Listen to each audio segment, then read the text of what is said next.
আলহামদুলিল্লাহ রাব্বিল আলামিন ওয়াসসালাতু ওয়াসসালামু আলা সাইয়্যিদিল মুরসালিন ওয়া আলা আলিহি ওয়া সাহবিহি আজমাইন। আসসালামু আলাইকুম ওয়া রাহমাতুল্লাহ। আপনারা কি সবাই ভালো আছেন? আলহামদুলিল্লাহ।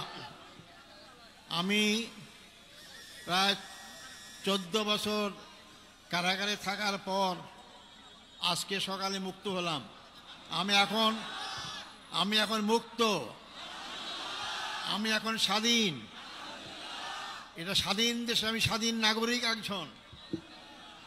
সম্মানিত ভাই ও বন্ধুগণ, যেহেতু আমরা রাস্তা বন্ধ করে এখানে সমাবেশ আয়োজন করেছি যাতে জনগণের কষ্ট না হয়, এবং আমি যেন তোমাকে নির্দেশ দিয়েছেন খুবই সংক্ষিপ্ত কথা বলার জন্য, আমি শুধু কয়েকটি বিষয় আপনাদের সামনে কথা বলবো। আল্লাহ যদি তৌফিক দান করেন, যদি বেঁচে থাকি অবশ্যই আপনাদের সাথে বারবার দেখা হবে ইনশাআল্লাহ। আমি সর্বপ্রথম আমাদের মহামান্য আদালতকে ধন্যবাদ জানাইতে চাই। তারা ন্যায় বিচার প্রতিষ্ঠার একটা অগ্রণী ভূমিকা পালন করছেন। এতদিন ন্যায় বিচার ছিল না, আদালতকে ব্যবহার করা হয়েছে। এই জন্য আশা করি আমরা সামনের দিনগুলোতে আমাদের আদালত জনগণের আশা আকাঙ্ক্ষা অনুযায়ী তারা জনগণের ন্যায় বিচার যাতে পায় সেই ব্যবস্থাই তারা করবেন। আমি ধন্যবাদ জানাতে চাই আমার মামলায় যে সমস্ত আইনজীবী নিয়োগ করা হয়েছিল, আমি যতদূর পত্রপত্রিকার মাধ্যমে জানতে পেরেছি, পড়তে পেরেছি, তো অত্যন্ত সাবলীল সুন্দর যুক্তি উপস্থাপন করার মাধ্যমে আমার মামলার অসারতা, দুর্বলতা সমস্ত কিছু প্রকাশ করতে পেরেছেন। এবং আন্তর্জাতিকভাবে স্বীকৃত যে এই মামলার মাধ্যমে আমার অতীতের আগের সরকারগুলো কীভাবে নির্মমভাবে আমাদের আগের ভাইদেরকে হত্যাকাণ্ডের মাধ্যমে তাদেরকে দুনিয়া থেকে বিদায় করেছেন। সম্মানিত ভাই বন্ধুগণ, আমি এরপর ধন্যবাদ জানাতে চাই যাদের কারণে আজকে মুক্ত হওয়ার সুযোগ পেয়েছি। সেই 36শে জুলাই অর্থাৎ 5ই আগস্টের মহা বিপ্লবী নায়কদের জন্য আমি ধন্যবাদ জানাতে চাই।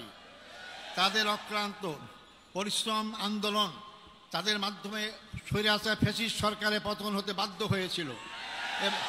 এবং সবচেয়ে আমি ধন্যবাদ জানাবো এই ক্ষেত্রে ছাত্র সমাজকে, যারা অতীতের অহংকার গর্বকে আবার প্রতিষ্ঠা করতে পেরেছেন।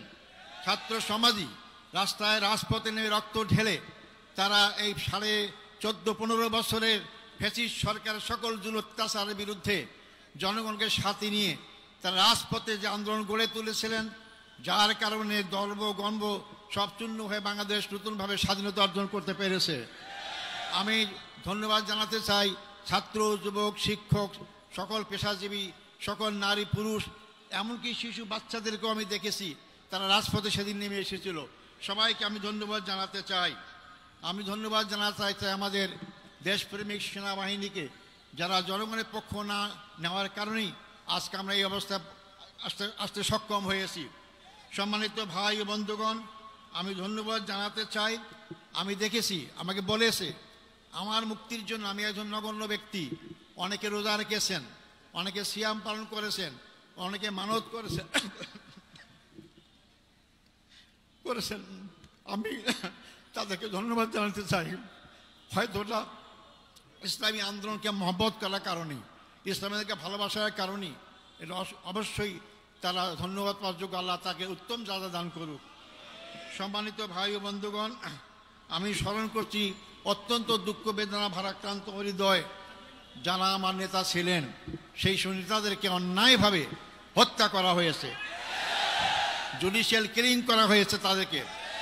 আমাদের শ্রদ্ধেয় নেতা বাংলাদেশ জামাত ইসলামীর আমির শহীদ মৌলানা মতিউর রহমান নিজামী, আমাদের শ্রদ্ধেয় নেতা জনাব শহীদ আলী হাসান মোহাম্মদ মুজাহিদ, আমাদের শ্রদ্ধেয় নেতা জনাব মোহাম্মদ কামারুজ্জামান, আমাদের শ্রদ্ধেয় নেতা জনাব মোহাম্মদ আব্দুল কাদের মোল্লা, আমাদের শ্রদ্ধেয় নেতা জনাব মোহাম্মদ আব্দুল কাদের মোল্লা।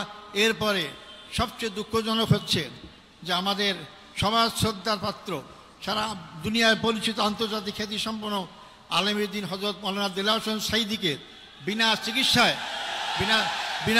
হত্যাকাণ্ডের ষড়যন্ত্র হত্যা করা হয়েছে। আমি এটাকে সবাইকে স্মরণ করছি। সাথে সাথে আমি স্মরণ করতে চাই আমাদের সদ্য নেতা মীর কাসেম আলী সাহেবকে। তাকেও সর্বশেষ তার ছেলেকে গুম করা হয়েছে, দেখতে চেয়েছিলেন, তাকেও দেখতে দেওয়া হয় নাই, তাকে ফাঁসির কাছে ঝুলিয়ে তাকে হত্যা করা হয়েছে। আমি সাথে সাথে জাতীয়তাবাদী দলের নেতা জনাব সালাউদ্দিন কাদের চৌধুরীকেও ফাঁসির কাছে ঝুলানো হয়েছে, আমি সেটাও আমি স্মরণ করতে চাই।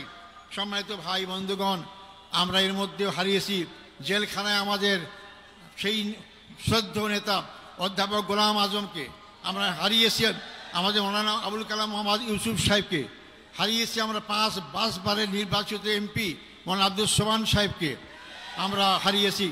এরপরও আমি বের হয়ে হারিয়ে দেখতে পেলাম আমাদের সামনে এখন তারা নেই। আমাদের আমিরের জামাত, এখনকার আমির জামাতের পূর্বের যে আমির জামাত ছিলেন মকবুল আহমদ সাহেব এবং নাজির আহমদ সাহেব, তাদের সবাইকে আমি শ্রদ্ধা আমরা স্মরণ করছি এবং তার শোক সন্তপ্ত পরিবারের সদস্য সহ সবার কাছে আমি তাদের সমবেদনা জ্ঞাপন করছি। আল্লাহ তাদের সবাইকে ধৈর্য ধারণ করে তৌফিক দান করুক। সম্মানিত ভাই ও বন্ধুগণ, আমি এই প্রসঙ্গে বলতে চাই, এই হত্যাকাণ্ডের সঙ্গে যারাই যে পর্যায়ে জড়িত সবাইকে আইনের আওতায় এসে তাদের বিচার করা হোক। এটা আমি জোর করে আবার বলতে চাই, যারাই হত্যাকাণ্ডের সাথে যেখানে যে পর্যায়ে জড়িত সবাইকে আইনের আওতায় নিয়ে এসে তাদেরকে বিচার করা হোক। না হলে এই খারাপ সংস্কৃতি চালু থাকবে, এখান থেকে বেরিয়ে আসতে হবে আমাদেরকে। সম্মানিত ভাই ও বন্ধুগণ, আমি আপনাদের কাছে অনুরোধ করতে চাই, আমার জন্য আন্তরিকভাবে দোয়া চাই আপনাদের কাছে। আমার অপরাধ কি ছিল? আমার অপরাধ ছিল ওমা নাকামু মিনহুম ইল্লা আন আইয়ুমিনু বিল্লাহিল আজিজিল হামিদ, আল্লাহর প্রতি বিশ্বাস, এটাই তো আমার অপরাধ ছিল, আর তো অপরাধ নাই। আমি তো আপনাদের কাছে দোয়া চাই যে অপরাধের কারণে ফাঁসির কাষ্ট থেকে আছে আমি এদের কাছে ফুলের মালা পাচ্ছি, রশি গলা সেরে গিয়ে ফুলের মালা পাচ্ছি, আমি যেন আজীবন সেই ইসলামী আন্দোলনে আমার জীবন থাকতে, রক্তবিন্দু এক ফোঁটা থাকতে এই আন্দোলনেই যেন আমি শহীদ হিসেবে মৃত্যুবরণ করতে পারি, সে তৌফিক আপনাদের কাছে কামনা করতে চাই। আমাদেরকে সবাইকে মৃত্যুবরণ করতে হবে, মনে রাখবেন, আজ হোক কাল হোক মৃত্যুবরণ করতেই হবে, মৃত্যুর হাত থেকে বাঁচতে পারবো না। আব্দুল কাদের মোল্লা ভাই আমার আমির ছিলেন, একটা কথা আমাকে প্রায় বলতে, আজার ভাই আমরা যেভাবে গুনাহগার, আমরা এই সব নিয়ে কাল পরকালে জান্নাত পাবো না, জান্নাত পরে একটাই মাত্র পথ, তা হচ্ছে শাহাদাত বরণ করা, তো শাহাদাতই আমাকে জান্নাত দিতে পারে। তাই যে দল, যে জাতি, যে ব্যক্তি শাহাদাত তামান্না করে এগিয়ে যায়, সেই দল, সেই জাতিকে কেউ দমাতে পারে না।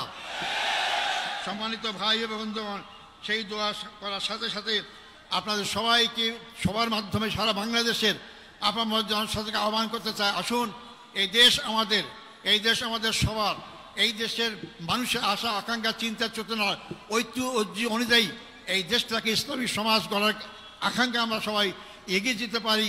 আল্লাহ অবশ্যই আমাদের সাথে থাকবেন ইনশাআল্লাহ। আমি আর বিলম্ব করব না, যেহেতু আপনারা রোদ্রে কষ্ট পাচ্ছেন, আপনারা আমার জন্য দোয়া করবেন। আমার আর পাওয়ার কিচ্ছু নাই, আমার জীবনে যদি আমরা এখানে আল্লাহর দিন প্রতিষ্ঠা দেখে যেতে পারি, এর চেয়ে সর্ব বড় পাওয়ার কিছু নাই। আপনাদের সবাই সেই দিন প্রতিষ্ঠা আন্দোলনে যার যার জায়গা থেকে যে ভূমিকা রাখা দরকার সেই ভূমিকা সবাই রাখবেন, এই আশাবাদ ব্যক্ত করে সাংবাদিক বন্ধুগণ, ফটোগ্রাফার যারা এখানে আসছেন, যারা আজকে আমাদের এখানে উপস্থিত হয়েছেন, তাদেরকে আমি ধন্যবাদ জানাতে চাই এবং যারা যেভাবে আমাকে সহযোগিতা করেছেন তাদেরকে ধন্যবাদ জানাতে চাই। আবারও আমি আপনাদের কাছে আমার জন্য দোয়া কামনা করে আমার বক্তব্য এখানে শেষ করছি। আসসালামু আলাইকুম রহমতুল্লাহি ওয়া বারাকাতুহু।